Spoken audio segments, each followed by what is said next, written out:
tentang YouTube Ustadz ya. Jadi ada kartun seperti kartun Bobo Boy. Kartun Bobo Boy ini kartun yang emang viralnya di YouTube Ustadz. Dan emang kalau dari segi mudarat mungkin apa ya, ini bisa jadi alternatif dibandingkan kayak Naruto kayak itu kan sihir ya Ustadz ya. Kalau Bobo Boy itu lebih ke teknologi. Dan sejauh yang saya tahu dengan keterbatasan saya, kalau anak-anak kecil memang nggak masalah sama kartun. Mohon maaf, mohon diluruskan kalau salah Ustadz. Jadi pokoknya kartun atau video apapun dari YouTube ya Ustadz yang memang di backsound-nya ada musiknya. Dan saya kan nggak mau ada musiknya tuh, akhirnya kami download untuk pribadi. Kemudian ada alat aplikasi namanya Song Splitter Ustadz. Jadi sekarang video-video bermusik itu kalau dikonversikan pakai Song Splitter tuh nanti jadi hilang musiknya. Dialog tetap gitu ada, backsound tetap ada, suara tonjokan gitu tetap ada, tapi musik tuh benar-benar hilang dan ini manfaat sekali gitu Ustaz. Nah, hukumnya gimana ya Ustaz kalau kami mendownload video-video dari YouTube untuk pribadi, bukan untuk diperjualbelikan, agar kami bisa dapat manfaatnya, anak-anak pun jadi nonton kartunya aman dari musik, karena kami lebih cenderung untuk pendapat musik itu haram ya Ustaz ya. Jadi kalau kayak gitu apakah nanti terkait hak cipta dan sebagainya sehingga jadi haram atau boleh Ustaz karena untuk kepentingan pribadi gitu? Apa doa Ustaz? Iya. Ya, baik, bismillahirrahmanirrahim. Alhamdulillah alamin. Assalatu wassalamu ala Rasulillah Nabi Muhammad wa ala alihi washabihi ajmain. Amma ba'du. Ya, sebelumnya terkait tentang hak cipta, memang Islam sangat menjunjung tinggi tentang hak cipta, ya, hak kekayaan intelektual, baik itu di bidang sains, di bidang agama maupun di bidang tadi ya seni ya. Nah, selama memang pihak pengupload ya di YouTube itu tidak memberikan larangan untuk disebarluaskan secara komersial ya, maka insya Allah tidak ada masalah. Kecuali memang saya juga belum begitu paham ya beberapa klasifikasi, mungkin nanti teman-teman bisa jelaskan bagaimana YouTube membagi antara video-video yang premium yang sifatnya tidak bisa download atau komersialisasikan, atau memang semua video itu bebas untuk diunduh ya, atau ada beberapa kategori yang boleh diunduh tapi tidak bisa disebarluaskan. Mungkin teman-teman bisa kasih input ya ke saya. Hafiz bisa jelasin, Hafiz? Kan Hafiz lebih paham tentang ini, Hafiz. Silakan, Hafiz. Untuk download ya, masalah download. Iya. Cara download itu sebagian ada yang dibolehkan walaupun tidak premium, sebagian juga ada yang dilarang gitu. Dilihat aja di bagian download itu ada. Jadi kita perhatikan di bagian tombol download itu boleh atau enggak gitu. Oh, berarti memang ada deskripsinya ya? Ada deskripsinya. Boleh di-download atau tidak. Tapi di downloadnya itu, Ustaz ya. Di downloadnya itu cuman bisa dinikmati di aplikasinya. Nah, untuk masalah download pakai website lain kita simpan terus kita edit, itu kan itu yang dipertanyakan. Untuk download sendiri cuman bisa di aplikasi dinikmatinya gitu. Iya. Pihak yang mengupload akunnya itu bisa kita chat nggak? Saya kurang begitu ini ya. Oh bisa, kita komen, kita bisa komunikasi lewat email juga bisa. Iya baik, kalau seperti itu berarti mudah. Ya emang lebih baik meskipun kita tidak melakukan mengkomersialkan ya video yang kita unduh. Ya, kalau memang ada jalur untuk komunikasi, sebaiknya kita komunikasikan terlebih dahulu untuk sekedar izin, bahwasanya kita izin untuk mengunduh agar bisa dimanfaatkan atau sebagai salah satu media edukasi bagi lingkungan kalangan kita sendiri misalnya. Artinya tidak disebarluaskan secara umum, tapi kita gunakan sendiri untuk media edukasi, pembelajaran atau hiburan anak-anak. Maka itu lebih baik. Itu ya Ustaz, barakallahu fiik. Alhamdulillah. Kalau memang di YouTube itu bisa langsung difilter nggak itu musiknya? Kalau dari YouTube langsung? Nggak bisa Ustaz. Nggak bisa ya? Memang harus dengar. Memang harus di-download dulu ya? Ya, kalau bisa sih kan emang nonton di YouTube-nya aja no problem gitu ya Ustaz ya. Cuman ternyata di YouTube-nya tuh pertama iklannya juga kadang kacau-kacau Ustaz. Terus kedua ada musiknya. Jadi kami tuh kan kami tetap nonton di YouTube tuh untuk nambah view gitu. Kalau emang nonton harus di YouTube karena sekedar ingin nambah view, kami pun nonton selama beberapa menit mungkin ya. Tapi agar kami bisa menikmatinya dengan tanda kutip halal lah 100% tanpa tercampur haram, makanya di-download dulu. Kemudian habis itu ilangin musiknya sehingga insya Allah lebih aman. Toh kami bisa aja nyalain nonton di YouTube full gitu. Tapi kan pingin juga ada suaranya supaya edukasinya terdengar. Jadi kami download dan buat pribadi gitu. Ya baik, ya berarti langkah yang pertama yang harus dilakukan kalau memang akun yang mengupload konten itu bisa kita hubungi baik via email ataupun via komen di YouTube, nah maka itu lebih baik. Adapun jika memang sulit atau memang tidak bisa, maka selama yang kita unduh itu tidak untuk mengambil keuntungan yang sifatnya duniawi, artinya memang untuk keperluan ta'allum atau belajar, ya maka tidak apa-apa insyaallah wallahu a'lam bishawab. Alhamdulillah, barakallahu fiik. Pertanyaan selanjutnya, kalau ini emang maaf ya Ustaz, agak kocak tentang game. Jadi dulu ketika di Indonesia tuh PS1 ya Ustaz, saya ingat PS1 tuh di Indonesia hampir nggak ada yang original. Emang saya tahu ini dari sisi game aja udah salah kalau main game. Cuman emang kan ada sebagian game yang walaupun di dalamnya ada keharaman, tapi kalian bisa filter dengan cara nggak dinyalain musiknya gitu ya Ustaz ya. Iya, yang tidak orinya itu apanya ya? Videonya atau CD-nya ya? Dulu mainnya kan pakai CD gitu ya. Jadi PS-nya ya belinya original tapi dipancing namanya tuh, sehingga bisa pakai game bajakan, karena emang di Indonesia tuh yang dijual bajakan semua Ustaz, nggak ada yang original gitu. Saya ingat sama seperti software komputer mungkin ya. Iya mungkin, tapi kalau software komputer kan sekarang mah udah banyak yang ori. Masih mudah. Gampang, masih mudah. Kalau game PS itu PS1 hampir nggak ada gitu. Jadi di mana-mana yang kejual tuh yang bajakan 5 ribuan. Kalaupun ada itu belinya dari luar negeri tapi lucu Ustaz. Kalau beli yang original nggak bisa dipakai di PS kita. Karena PS kita tuh dari defaultnya udah dibelinya tuh di pancing sehingga hanya bisa pakai CD bajakan dan nggak bisa yang original, sehingga ya susah gitu Ustaz.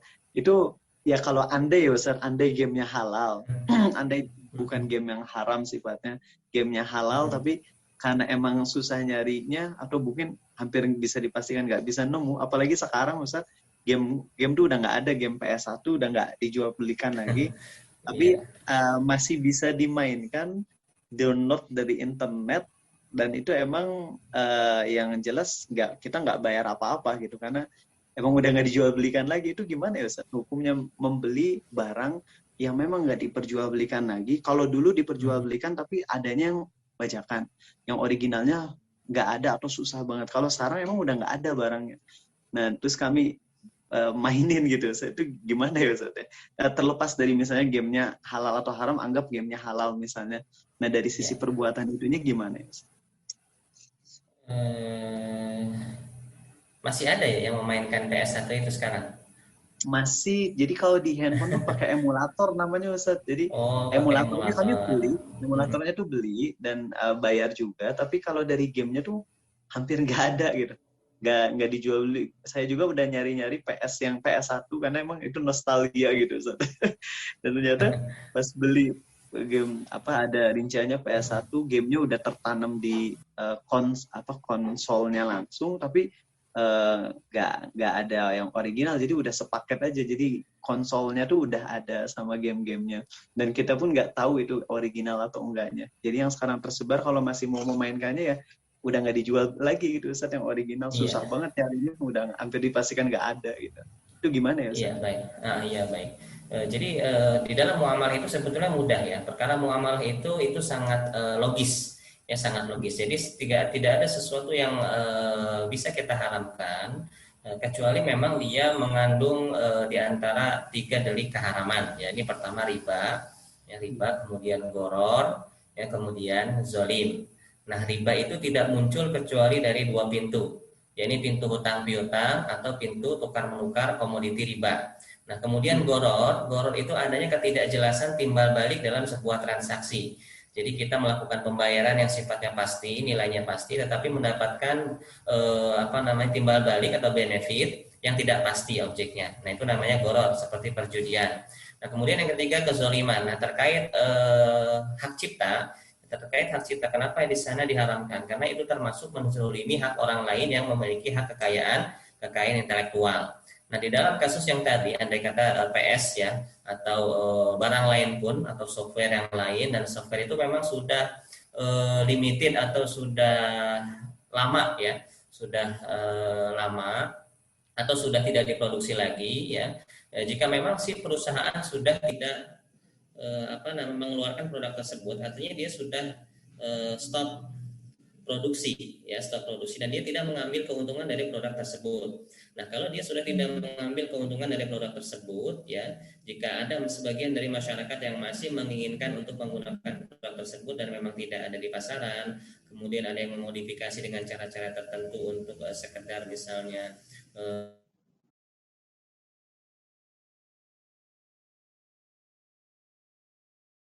harga produk, akan tetapi masyarakat akhirnya tidak jadi membeli karena ada badail atau produk-produk lain yang itu sifatnya palsu. Nah, sehingga si pemilik asli akan dirugikan.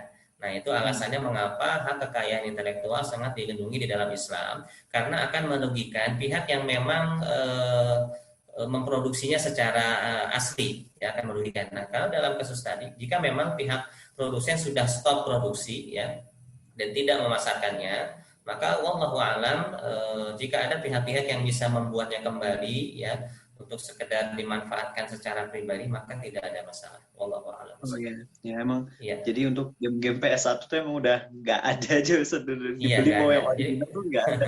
Kalaupun ada yang original tapi bekas, tapi nggak ada konsolnya karena konsol PS1 tuh udah kayaknya udah purba aja, zaman purba gitu. Purna jualnya pun sepertinya sudah tidak ada ya, purna jual, maksudnya layanan purna jualnya, servis atau resmi gitu. Iya, kalau servis kayaknya udah nggak ada, tapi kalau ngejual PS-nya itu saya pernah lihat ada Ustadz yang menjual PS, tapi gamenya tuh cuman game itu aja dan udah tertanam di PS-nya, jadi nggak perlu CD lagi gitu. Nah, paling itu kolektor aja ya, paling kolektor atau. Dan itu pun kami meragukan itu original atau enggaknya, kita nggak tahu gitu ya. Jadi emang kami lebih ya sekarang handphone, main PS1 udah bisa di handphone di mana aja bisa gitu. Jadi ya download aja gamenya, dan gamenya emang udah banyak banget situs-situs yang emang memberi memberi ya link buat ngedownload gamenya dan sampai bisa dimainkan. Oke, maaf ya Ustaz kalau pertanyaannya agak geje itu, karena emang banyak Ustaz teman-teman saya yang seperti ini, daripada soalnya kan kalau main game-game zaman sekarang tuh ya mudaratnya banyak Ustaz, kayak misalnya di game main tuh banyak sihirnya. Pas kemarin ngelihat postingan Ustaz di Facebook tentang sihir tuh, yang murid-murid saya tuh pada ya langsung pada komen gitu. Ya juga ya, banyak banget nih game-game sihir kayak gitu. Nah, sedangkan game PS1 tuh ada game-game yang lebih cenderung lebih aman Ustaz, dari sisi musik mah bisa dimatikan, terus habis itu gamenya bertani gitu. Jadi ya pinginnya game yang gitu yang lebih aman dari mudarat. Walaupun kami sadar itu tetap aja salah, seharusnya kan kita banyak meluangkan waktu buat yang lebih manfaat, tapi kadang emang jenuh gitu saja. Nah, bahasa namanya muamalah, hukum asalnya mubah, yang penting tidak melalaikan kita dari hal-hal yang wajib atau yang lebih utama ya, itu yang paling penting.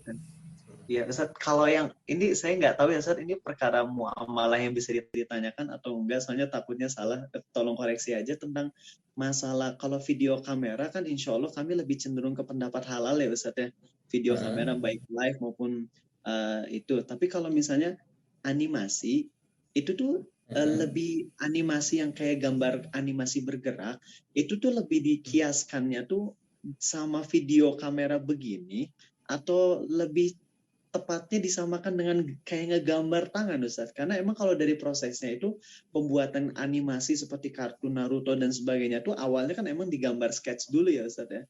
Kemudian habis itu jadi bergerak ya dengan segala macam softwarenya.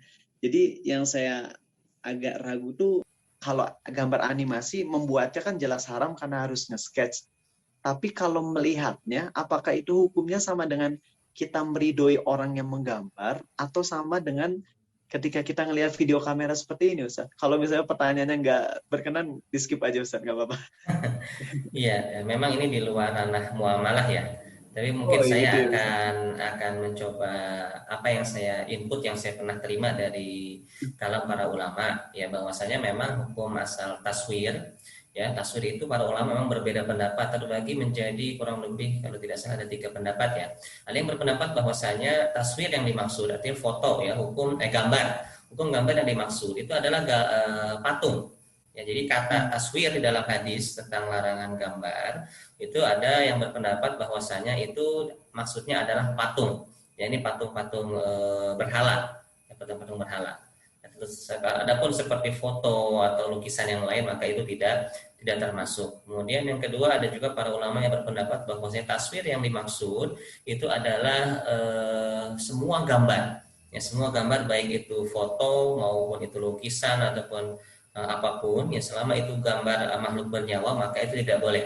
Nah, ini pendapat yang paling mutasyadid ya, yang paling keras. Kemudian ada pendapat yang pertengahan ya bahwasanya yang dimaksud dengan taswir di situ adalah gambar yang bersifat makhluk hidup ya yang dibuat oleh tangan, artinya bukan di capture dengan rekaman ya atau alat seperti kamera ya, sesuai diantaranya Syekh Muhammad bin Shalih Al-Utsaimin bahwasanya dimaksud dengan taswir di sana bukan foto ya, bukan foto atau video, artinya gambar yang dibuat oleh tangan yang berupa makhluk hidup. Dan inilah pendapat yang paling banyak diadopsi oleh para asatidz dari Indonesia ya, bahwasanya larangan taswir itu bukan foto ataupun bukan sekedar patung, tapi gambar apapun ya yang memuat konten makhluk hidup yang dibuat dengan tangan. Nah, masalah animasi wallahu alam ya, masalah membuatnya ya sepertinya masuk ke dalam perkara taswirakan, tapi hukum menontonnya Anda belum tahu ya, hukum menonton animasi yang makhluk hidup Anda belum tahu. Ya. Jazakallah khairan Ustaz. Saya lanjut ke pertanyaan sekarang mungkin yang lebih ke muamalah. Kalau tadi maaf pertanyaannya agak nggak jelas ya Ustaz. Nggak apa-apa, kan kita diskusi santai aja ya, diskusi santai. Alhamdulillah, ya barakallahu fiik. Ini ada titipan pertanyaan. Jadi murid saya kerja di Alfa dan Indomart ya Ustadz, sedangkan barang-barang mayoritas yang ada di sana tuh halal. Dia sebagai kasir, cuman kan emang ya kita tahu di toko-toko kayak gitu tuh pasti ada rokok ya Ustadz. Nah, cuman gimana ya, karena secara hukumnya dia mayoritasnya halal produk, tapi pastilah dalam sehari itu ada yang beli rokok. Itu dari sisi gajinya apakah jadi haram semuanya atau masih bisa diperkirakan? Terus apakah masih bisa bertahan di sana gitu Ustaz? Karena kayaknya di berbagai macam tempat kerja tuh hampir nggak ada yang aman 100% dari keharaman gitu Ustaz. Gimana ya Ustaz? Ya baik. Pertama, hukum asal semua muamalah yaitu mubah. Nah, kemudian bekerja jika memang core bisnis dari perusahaan tempat kita bekerja itu mayoritasnya memproduksi yang halal ya. Contoh di Alfamart atau Indomaret itu kan produk haramnya mungkin hanya berapa persen, rokok saja ya. Kalau miras pun sekarang sudah tidak ada kalau tidak salah. Ada juga merek-merek miras itu tapi sudah 0% alkohol ya. Jadi produk haram yang ada di minimarket yang tadi kita bahas itu sepertinya hanya rokok. Ya, sepertinya hanya rokok, dan itu tidak ada 10% ya, atau di bawah 5% mungkin ya, 1% mungkin juga tidak ada. Jadi dari ratusan bahkan ribuan produk di minimarket tersebut. Nah, maka hukum bekerja di tempat tersebut itu tetap mubah ya, tetap boleh, karena yang pertama alasannya core bisnis dari tempat kita bekerja tersebut bukan bergerak di bidang yang haram. Jadi si Alfamart atau Indomaret ini dia asalnya memang bukan memproduksi rokok atau bukan memproduksi miras ya. Nah, jadi dia hanya perusahaan retail ya, perusahaan retail jual beli yang memperjualbelikan yang mayoritasnya adalah barang yang halal. Nah, itu hukumnya boleh insya Allah. Boleh. Terus dia harus mengeluarkan mungkin sekian persen dari gajinya Ustaz untuk jaga-jaga itu gimana? Karena memang di tempat yang bercampur ya antara yang menjual yang halal dengan yang haram, meskipun itu sifatnya kecil ya, memang sebaiknya rajin mengeluarkan sedekah ya untuk mensucikan sebagian dari harta kita. Alhamdulillah ya. Barakallahu fiik. Nah, sekarang mengenai YouTube ya Ustaz ya. Jadi yang saya pahami tentang YouTube itu AdSense atau ya uang yang kita dapat dari konten YouTube itu mungkin Ustaz paham lebih paham, tapi saya ketahui itu gini Ustaz. Jadi ada murid saya Ustaz, dia jualan Rubik ya Ustaz ya. Kan Rubik tuh bukan dadu ya Ustaz, lebih Rubik tuh kayak itu brick ya, kayak brick yang bisa ngasah otak, yang jadi warnanya kan teka-teki itu. Ya, teka-teki gitu. Itu kan bukan dadu ya Ustaz ya. Itu bukan dadu yang bukan ya. Nah, puzzle dia gitu jualan ya. Puzzle gitu, dia jualan itu, dan Masya Allah emang dalam setahun tuh penghasilannya sampai 2,7 miliar Ustaz ya. Dan dia tapi dia tuh ini salah satu yang ngebantu banget penjualannya tuh YouTube Ustaz. Karena dia subscribernya udah ratusan ribu, jadi dia pakai YouTube untuk mempromosikannya. Nah, sedangkan di YouTube sendiri juga kalau yang tanpa iklan itu yang saya pernah dengar dari beberapa sumber kayak UFIT TV itu kan dulunya nggak mau pakai iklan. Jadi kalau dulu bisa milih ya Ustaz antara pakai iklan atau enggak. Kalau sekarang tuh semua video harus ada iklan Ustaz, termasuk UFIT TV pun sekarang jadinya ada iklannya ya. Jadi ya kami pun ya agak kesel juga gitu, lagi nonton ceramah tiba-tiba muncul aurat. Nah, murid saya yang itu yang punya subscriber ratusan ribu, kemudian dia bikin ya postingan dari situ, dan dengan adanya AdSense video dia menyebarnya semakin luas. Tapi mau nggak mau kan dia akan nerima uang tuh ya Ustadz ya, yang mana uangnya itu dari iklan-iklan yang memang kecampur banget Ustadz antara halal sama haram. Nah, dia kan emang sih harusnya dia lebih memilih untuk udah nggak usah ngiklanin lewat YouTube, toh jualannya juga udah bagus. Tapi mungkin ya dia punya pertimbangan lain, akhirnya lanjut dengan akun YouTube-nya, dan akhirnya dapat uang bulanan terus dari YouTube. Nah, yang jadi pertanyaan tuh, uang dari YouTube tersebut kan pasti ada yang halalnya juga ya Ustadz ya. Kalau dia misalnya nerima sebulan tuh dari YouTube 15 juta, itu tuh seluruhnya haram atau dalam artian jadi harus semuanya disedekahkan ke orang miskin, atau masih ada persentase yang halalnya gitu Ustadz, sehingga dia masih boleh kalau diperkirakan mungkin yang haramnya 50%, tapi buat jaga-jaga udah aku ngambilnya 30% aja, 70%-nya saya sedekahin aja dalam rangka ngilangin dosa. Itu gimana ya Ustaz? Mohon maaf kalau berbelit-belit ya Ustaz. Bahasa. Ya, kalau memang bisa dibuat statistik ya, kalau bisa dibuat statistik misalnya dalam durasi iklan misalnya berapa, video biasanya berapa menit? 10 menit ada, 5 menit? Dia ya 10 menitan gitu.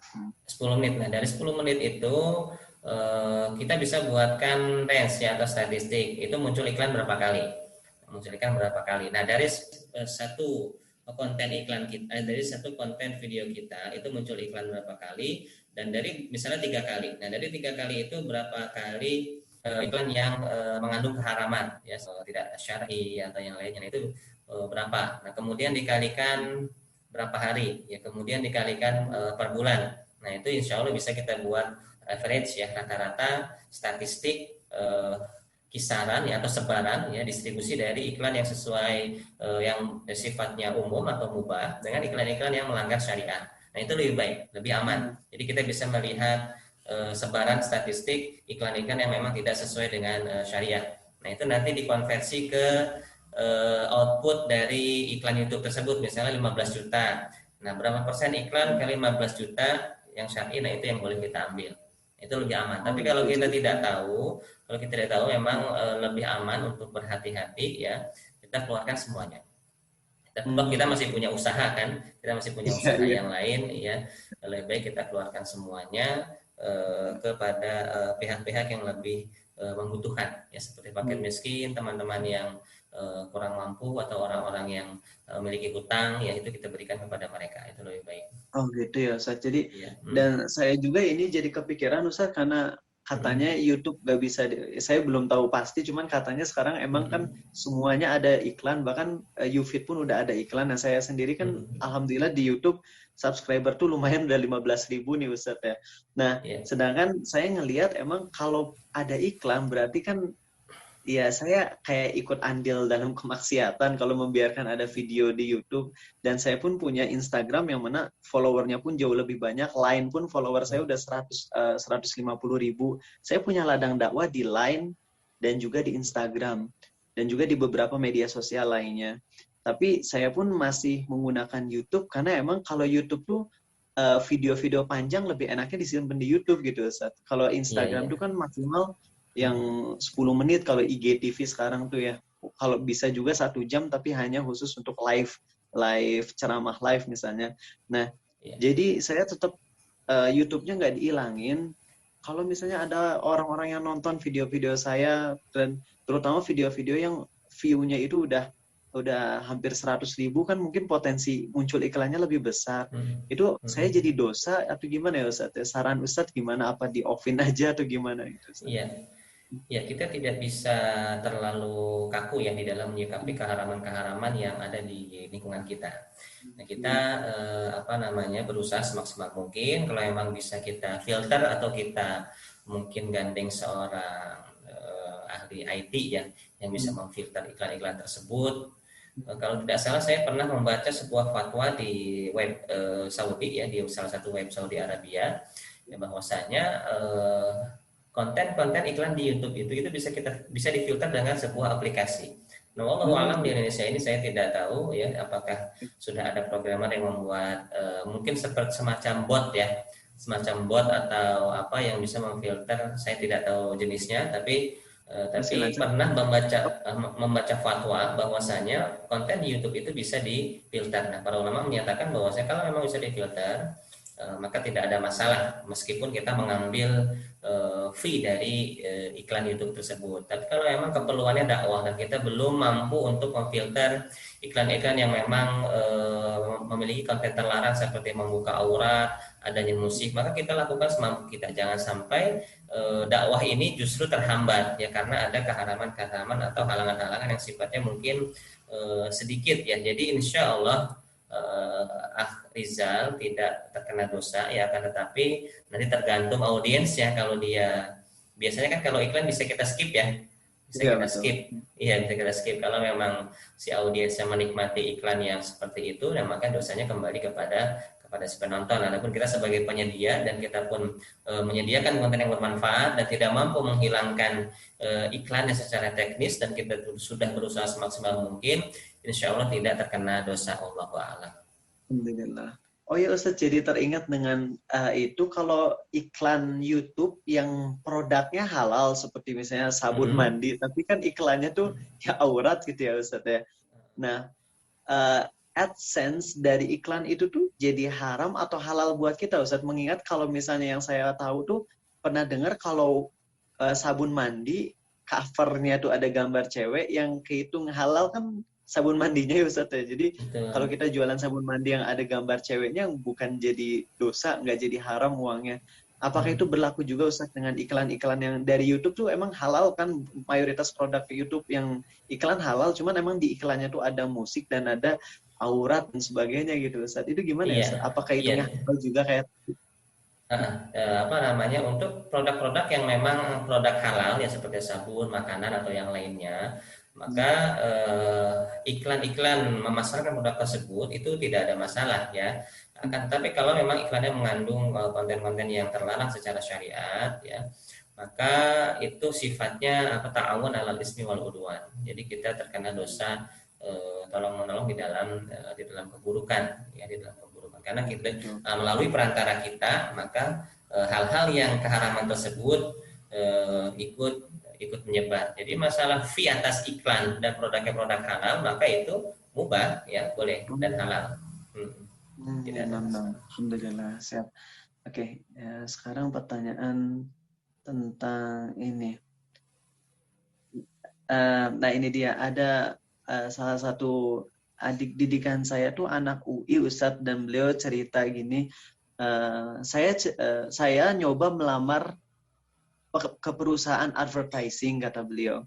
Perusahaan ini melayani iklan dalam bentuk billboard atau yang model ditempel di kendaraan umum kayak kereta, bis, MRT, dan macam-macam.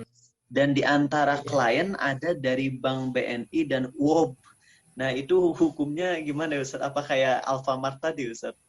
Apakah dia bisa lanjut? Karena kan dia belum kerja ya, belum kerja di sana. Apakah dia boleh lanjut dengan dia pun tahu akan ada yang seperti itu dan dia bakalan susah untuk menolak, atau emang jangan sama sekali gitu Ustaz? Iya, kalau dia memiliki peluang untuk bisa memilih pekerjaan yang akan dia eksekusi, maka silakan. Tapi kalau dia perkirakan dia tidak bisa menolak atau tidak bisa memilih konten-konten pekerjaan yang dia akan kerjakan, maka sebaiknya cari pekerjaan yang lain. Gitu aja ya Ustaz ya. Ya Allah. Lebih aman. Oke. Kemudian nah ini ya. Alfamart sudah. Oke. Kalau saya nyuri alat musik Ustaz, ini sebenarnya bukan saya ya, ada teman nyuri alat musik. Dia udah tahu sebenarnya hukum musik itu haram, tapi dia senang main musik gitu. Terus, jadi dia nyuri gitar. Terus habis itu akhirnya ya ketahuan, itu harus digantiin, dibalikin atau dia hancurin aja Ustaz. Ini emang lucu, dia tahu haramnya musik, dia mencuri musik, terus pas ketahuan dia nggak mau ngembaliin alat musiknya. Jadi maksudnya ketahuan ya, sudah taubat gitu? Ketahuan sudah taubat? Dia belum taubat, jadi dia tuh tahu kalau alat musik itu haram. Dan dia pernah baca fatwa dari Imam Syafi'i atau siapa, kalau ngehancurin alat musik itu nggak usah dikembaliin. Tapi lucunya dia dalam kondisi tahu haramnya alat musik, dia sengaja nyuri alat musik. Dan sekarang si orang yang dicurinya ingin dikembaliin, tapi pas minta dikembaliin, dia nggak mau ngembaliin karena takut si orang yang itunya dosa, padahal dianya sendiri dosa gitu. Ini emang jadi lucu aja gitu. Itu gimana ya Ustaz? Apa dia tetap pegang aja hasil curiannya dan dihancurin, atau harus dikembaliin ya, nanti berpotensi nanti jadi dianya malah main alat musik yang pemilik awalnya gitu Ustaz. Ya sebaiknya dia kembalikan. Nah, karena itu meskipun barang yang tidak fisik dari alat musik itu sebetulnya barang yang mubah ya. Artinya gitar itu kan terdiri dari kayu dan besi ya, kayu dan besi atau aluminium, dan itu bukan barang yang najis. Jadi alat musik itu, dan para ulama makanya membahas hukum jual beli alat musik ya. Adapun barangnya sendiri maka itu bukan barang haram, maka dia kembalikan kepada si pemiliknya. Yang diharapkan adalah jual belinya dan memainkannya dan mendengarkannya, itu yang diharapkan. Gitu ya. Oke. Alhamdulillah. Oke, ini sekarang, nah ini pertanyaan yang ditanyakan ke saya, tapi saya sendiri nggak ngerti Ustaz. Jadi kalau Ustaz menjelaskan mungkin dengan ringkas, barangkali ini bisa sangat membantu kami. Jadi ada yang nanya, apa hukumnya memakai Shopee Pay Later? Kalau telat bayar dapat bunga, tapi niatnya pakai Shopee Pay Later hanya untuk dapat gratis ongkir. Terus pertanyaan selanjutnya, hukumnya pakai voucher cashback dari Shopee Pay Later, itu gimana Ustaz? Iya, Shopee Pay Later itu pembiayaan lending ya, aplikasi pinjaman. Itu haram untuk digunakan oleh kaum muslimin karena itu konvensional. Shopee Pay Later, kalau di Tokopedia itu namanya apa? Ada juga ya? Pay Later ya. Oh iya, ada beberapa. Pokoknya yang Pay Later itu leasing ya.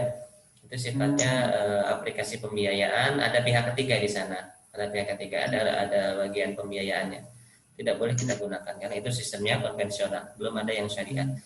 Oh gitu ya. Kalau itunya apa, pakai voucher cashback dari Shopee Pay Later, sama aja Ustaz, nggak boleh ya Ustaz? Sama aja, gimana kita dapat vouchernya kalau nggak menggunakan itu? Oh iya, oke. Oh iya, nah, terus di Shopee memang ada voucher ini ya, paket-paket voucher kalau tidak salah. Ada ya, paket voucher. Iya, paket voucher gratis ongkir. Ya, ada gratis ongkir. Paket voucher gratis ongkir. Walaupun kalau voucher gratis ongkirnya kita dapatkan akibat membeli produk, maka itu boleh. Misalnya kita beli produk dapat gratis voucher gratis ongkir, itu boleh. Tapi kalau voucher gratis ongkir itu seperti yang dijual, kan istri saya juga sering pakai Shopee ya. Itu ada sering muncul paket-paket gratis ongkir, ada pop up iklan untuk membeli paket-paket gratis ongkir. Nah, maka itu hukumnya riba. Hukumnya riba. Kenapa? Karena kita beli dengan uang untuk mendapatkan diskon berupa uang juga. Nah, itu tukar menukar uang dengan uang. Nah, itu hukumnya riba. Alhamdulillah. Alhamdulillah. Sip. Boleh tambahkan nggak? Oh boleh. Silakan Hafiz. Iya, silakan.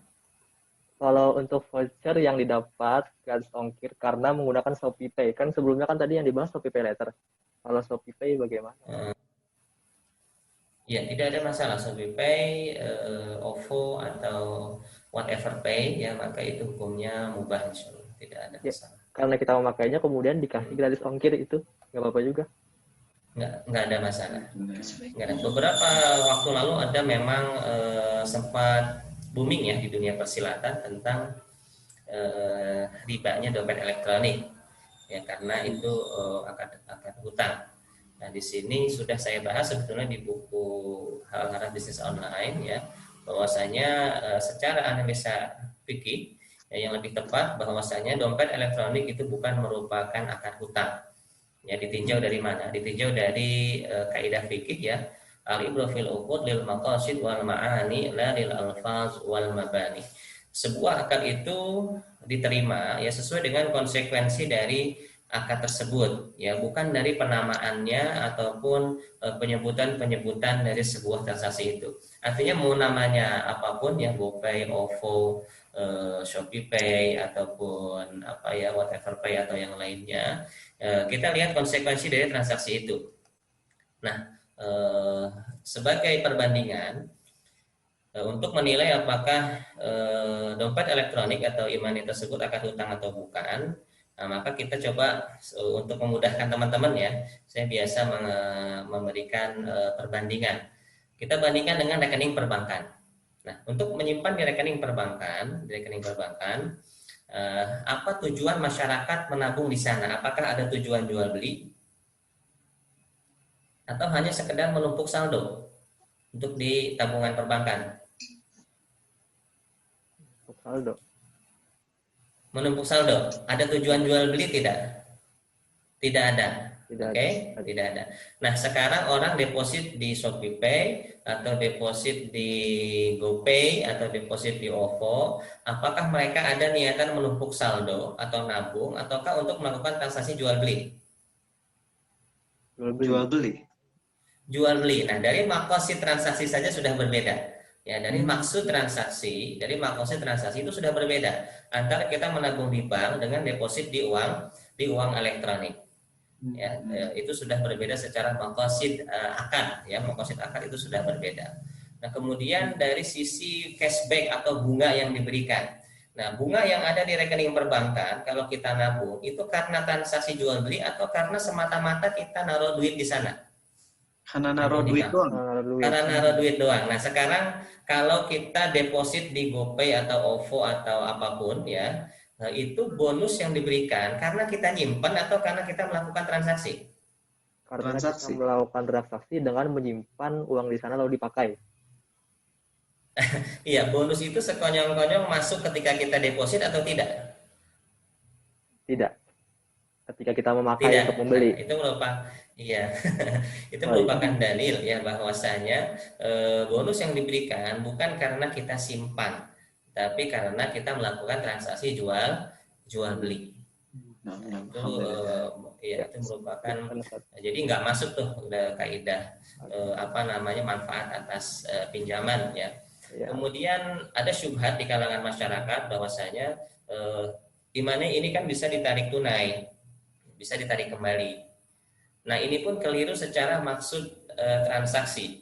Nah, orang yang nyimpan uang di bank itu dia sudah berniat ya atau maksud untuk menarik kembali atau tidak?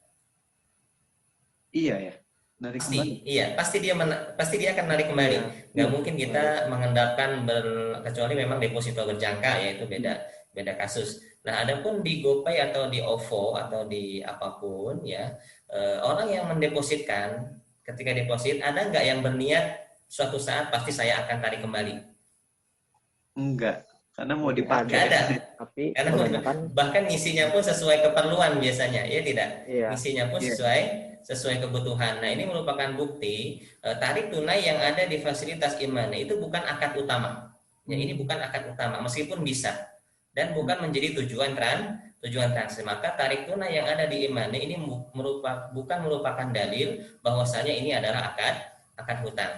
Nah, dan bantahan ini saya ambil dari disertasi seorang doktor ya, dokter dari fikih perbandingan di Kuwait, Dr. Sarah Metla Al-Qahtani ya. Beliau seorang doktoral di fikih Muqarrin dan itu pernah saya posting di Facebook disertasi beliau ya, yang membantah bahwasanya akad imani itu bukan merupakan akad hutang dengan dalil-dalil yang tadi saya sebutkan seperti itu. Ya, jadi memang perkara imani ini saya terus-menerus mencari literatur ya di Google terkait disertasi, tesis atau jurnal atau karya-karya ilmiah apapun di seluruh luar negeri dengan kata kunci bahasa Arab ya. Dan memang belum sampai sekarang setelah 3 tahun ya, belum saya temukan satupun karya ilmiah yang menyatakan bahwasanya imane itu akadnya adalah hutang. Belum ada. Cuma sebagian asatidzah di Indonesia saja. Ya, cuma sebagian asatidzah di Indonesia. Ya, Allah a'lam bishawab. Oh ya, kalau pakai OVO yang biasa Ustadz, tapi ada cashbacknya itu nggak apa-apa Ustadz? Bukan yang Quailab. Boleh. Alhamdulillah. Sip. Terima kasih Ustadz. Silakan Fis. Enggak, tadi habis cuma minta maaf aja nyela. Oh, dikira deh apa? Ya, lanjut, Oke, alhamdulillah. Ada sekitar sip, ada 14 menitan lagi. Oh, ini masih ada ternyata Fis pertanyaan tentang hukum royalti buku. Ustadz, saya jujur aja nggak ngerti royalti buku, tapi ada murid saya yang penulis buku terus nanya hukum royalti buku tuh gimana. Emang saya tuh jawab, emang salahnya apa? Dikira saya tuh royalti buku tuh dia dapat jasa atas nulis buku, tapi katanya permasalahannya tuh karena persentasenya ini itu. Oh, saya nggak ngerti, udah langsung tanyain ke Ustadz Ahmad aja nanti gitu. Gimana Ustadz royalti buku itu? Ya, royalti buku itu sebetulnya bagian dari upah ya, bagian dari upah atas hak kekayaan intelektual yang dia berikan. Jadi saya pun menulis buku itu mendapatkan royalti dari percetakan. Ya, jadi buku itu kan memiliki nilai intelektual, ya nilai intelektual. Dan itu kalau didistribusikan, yaitu harus seizin si pemilik hak kekayaan intelektual tersebut, dalam hal ini si penulis. Ya, nah, bagi pihak yang ingin mencetak atau ingin menyebarluaskan buku tersebut, maka boleh saja dengan catatan izin, ya dengan catatan izin, tentu saja dengan perikatan sewa menyewa. Nah, jadi akad royalti buku itu sebetulnya akad ujroh. Biasanya dihitung per piece atau per eksemplar yang dicetak. Misalnya ada 1000, maka dikalikan sekian persen itu ujroh dari hak kekayaan intelektual si penulis buku. Itu boleh halal. Cuma masalahnya mungkin yang dipermasalahkan oleh teman-teman ya. Jadi royalti buku itu memang sangat kecil sekali ya. Di Indonesia itu royalti buku sangat kecil sekali, mungkin boleh dibilang kurang layak untuk hak kekayaan intelektual bagi seorang penulis ya, wallahu a'lam bishawab. Tapi kalau memang ridho ya, sama-sama ridho, maka transaksi jual beli dibangun atas asas ridho ya, saling ridho, dan itu merupakan syarat sah jual beli. Kalau memang ridho tidak ada masalah. Oh gitu, oke. Nah, ini ada salah satu murid saya dokter pingin nanya tentang apa hukumnya. Jadi dia ngelayanin pasien, yang pasiennya tuh pakai asuransi gitu Ustaz. Jadi ya dia tuh bingung, kan jasa dokter halal tapi si pasiennya pakai asuransi, itu boleh atau enggak ya Ustaz? Dan sini juga silakan Ustaz. Dokternya dapat fee dari ini enggak? Dari apa? Ada kaitan, harus ada dokumen yang harus dia tanda tangani enggak untuk asuransi? Saya lihat dulu ya Ustaz, maaf sekali. Ya. Jadi pertanyaan dari beliau itu izin bertanya, apakah halal pendapatan dari dokter yang melakukan operasi pada pasien yang membayar dengan asuransi? Oh, beliau nggak ngejelasin lanjutannya, Ustaz. Iya. Iya.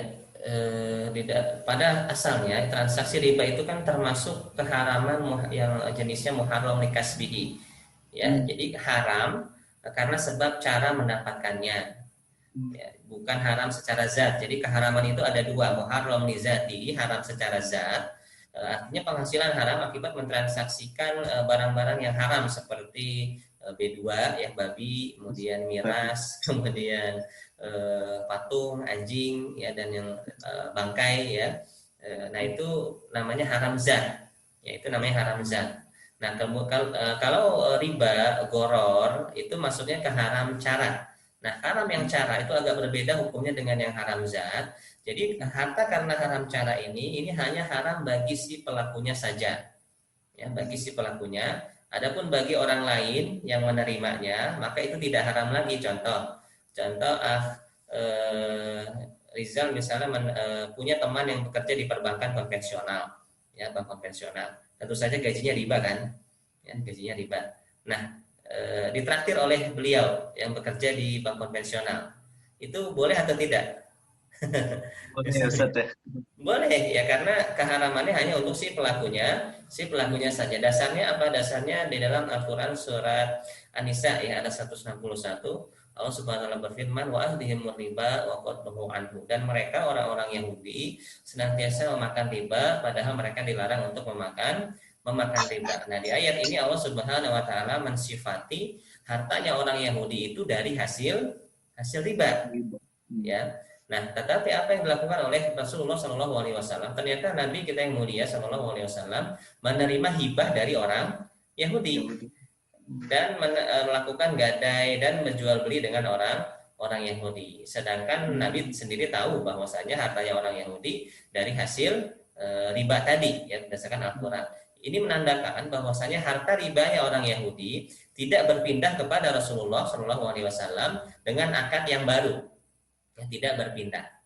Jadi haramnya riba itu hanya haram bagi si pelakunya saja. Contoh yang lain, kalau ada ayah yang bekerja di tempat yang haram, tempat riba misalnya, entah itu di asuransi konvensional atau di bank konvensional, ya, kemudian dia menafkahkan kepada anak istrinya, nah maka keharaman tersebut hanya mengenai si ayahnya saja.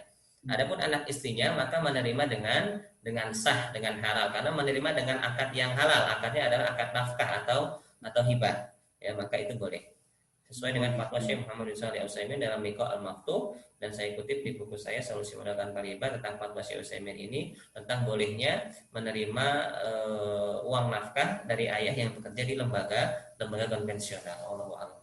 Gitu. Kalau misalnya naudzubillah saya ya Ustaz ya, beli mobil dengan cara leasing, kan itu beli mobilnya riba ya Ustaz ya. Itu kan jelas saya dosa. Nah, saya dapat dosa riba, tapi si mobilnya sendiri kalau saya pakai haram juga Ustaz. Jadi saya udah beli pakai cara riba, tapi si mobilnya udah jadi milik saya, itu haram juga Ustaz. Kalau buat anak saya kan insya Allah halal ya, tapi buat saya ini gimana tuh Ustaz? Menggunakan mobil tersebut. Ya, mobil tersebut itu bukan riba ya, karena mobil itu bukan bunga dari sebuah pinjaman ya. Jadi mobil itu sebetulnya dari transaksi jual beli ya, tapi memang transaksi jual beli itu mengandung riba. Ya, ini dalam bahasa muamalah namanya al-maqbud bi aqdin fasid. Barang yang sudah terlanjur diserah terimakan dengan akad yang rusak. Ya, maka hukumnya boleh kita pergunakan. Ya, adapun dosa riba, maka itu harus tetap bertobat ya kepada Allah Subhanahu wa taala, dan untuk berkomitmen untuk tidak mengulanginya kembali. Baik Ustaz, alhamdulillah. Insya Allah ini pertanyaan terakhir Ustaz, masih penasaran tentang BPJS Ustaz. Itu kan udah BPJS lama, tapi saya masih kepikiran BPJS itu apa ada rinciannya atau gimana, karena kan lumayan juga tuh Ustaz. Istri saya insya Allah sekitar 10 hari lagi lahiran kembar anaknya. Dan itu ada kemungkinan ada kemungkinan sesar ya, semoga sih nggak sesar ya.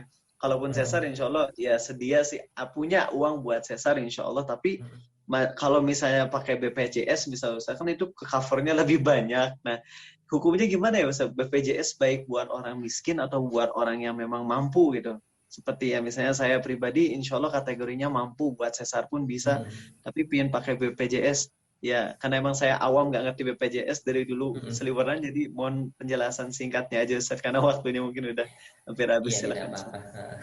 Ya, kalau tidak salah BPJS itu ada grade-nya ya. Ada grade untuk kalangan miskin ya, ada BPJS kalangan menengah. Saya tidak tahu apakah ada BPJS untuk kalangan premium. Ya, saya belum tahu apakah ada BPJS yang sifatnya premium atau tidak. Tapi secara umum BPJS kesehatan ini merupakan asuransi yang diselenggarakan oleh pemerintah untuk subsidi silang atau kemaslahatan masyarakat. Artinya sebagian besar memang diperuntukkan targetingnya untuk masyarakat kalangan menengah ke bawah. Untuk masyarakat kalangan menengah ke bawah. Nah, ini hukumnya wallahu alam saya lebih cenderung mubah ya. Boleh kita menggunakan BPJS. Kenapa? Karena ini termasuk asuransi yang sifatnya tabarruk ya, sosial. Ya, para ulama memberikan pengecualian tentang asuransi yang dibolehkan, di antaranya asuransi yang diselenggarakan oleh pemerintah yang digunakan untuk kemaslahatan masyarakat. Nah, ini dibolehkan. karena memang konsep ta'awun itu ada di BPJS, dan BPJS dari laporan keuangannya pun memang mereka dipergunakan sebagian besar untuk kepentingan rakyat sesuai dengan visi dan misi pemerintah. Memang ada hal yang diperdebatkan oleh para asatidzah di Indonesia, ya, di antaranya masalah denda keterlambatan bagi nasabah BPJS yang telat dalam membayar. Tapi sesuai yang pernah saya baca dan kesaksian dari seorang teman saya perawat, ya, tentang kalau tidak salah Perpres, ya, atau Kepres saya lupa, tentang BPJS di tahun yang keluar tahun 2016, ya, bahwasanya denda keterlambatan itu sebetulnya sudah tidak ada. Ya, denda keterlambatan tidak ada kecuali bagi nasabah, ya, bagi nasabah BPJS yang dia telat membayar. Kemudian sebelum 40 hari dari masa keterlambatannya itu dia menggunakan fasilitas rawat inap, ya, menggunakan fasilitas rawat inap, maka itu baru terkena denda. Jadi kalau denda yang biasa, apalagi kita tidak menggunakan fasilitas rawat inap, ya, maka itu tidak terkena denda apa-apa. Jadi hukum asalnya memang di BPJS tidak ada denda kecuali ketentuan yang tadi, ya. Jadi dia telat, ya, kemudian dia menggunakan fasilitas rawat inap sebelum masa tenggang atau grace period 40 hari. Nah, itu baru terkena denda. Jadi denda di sana bukan akad pokok, tapi akad ikutan, ya, akad ikutan. Nah, selebihnya orang yang tidak membayar iuran BPJS itu terkena sanksi fasilitas, ya, ini dinonaktifkan atau tidak mendapatkan manfaat dari BPJS, bukan terkena denda. Wallahu a'lam bishawab. Alhamdulillah, barakallahu fiik Ustaz, manfaat banget ya Ustaz, izin rekaman buat kami ulang-ulang ya Ustaz ya. Semoga makin sampai ilmunya, ya, semoga jadi kebaikan buat Ustaz dan kami semua insyaallah. Kalau memang masih ada pertanyaan, saya persilakan, mungkin masih bisa, ya, beberapa menit. Ini mungkin ini satu pertanyaan titipan dari grup kayaknya. Iya. Apa sih? Gimana? Uang hasil riba boleh, terus? Oh iya. Oh iya Ustadz, jadi pernah dengar, jadi istri saya nanya tentang ada kalau nggak salah fatwa dari Syekh Albani atau siapa gitu, jadi boleh anak mengambil dari orang tua harta yang haram riba, tapi itu tuh sesuai kadar kebutuhan aja, karena ya ibaratnya kita ngelihat ada orang baru nyuri uang, terus uang curiannya langsung dikasihin ke kita tahu itu uang curian. Nah, jadi yang dibolehkan tuh hanya sebatas kebutuhan pokoknya aja. Itu betul emang ada fatwa seperti itu ya Ustaz ya? Atau yang roji yang mana? Iya, itu salah paham, ya, itu salah paham. Yang pertama, yang ada teks fatwanya itu dari Syekh Utsaimin, dan itu saya kutipkan di buku saya, ya, di Solusi Modal Tanpa Riba, bahwasanya haram mempergunakan barang riba atau harta riba bagi si pelakunya saja, kecuali memang kondisi darurat, ya, artinya kondisi darurat dia memang tidak memiliki penghasilan lain atau tidak memiliki pekerjaan lain sehingga dalam waktu tertentu dia hanya mendapatkan itu. Nah, maka di sini berlaku kaidah ad-darurat tabihul mahdurat. Perkara yang darurat membolehkan sesuatu yang dilarang. Akan tetapi ada kaidah turunannya, ya, bahwasanya ad-darurat, ya, tuqaddar biqadriha. Perkara yang darurat itu diukur berdasarkan kadar kedaruratannya. Artinya betul seperti yang tadi disampaikan oleh istri antum, ya, bahwasanya perkara yang haram dibolehkan sesuai dengan kebutuhan. Ya, contoh kita tidak mendapatkan makanan kecuali adanya daging babi saja.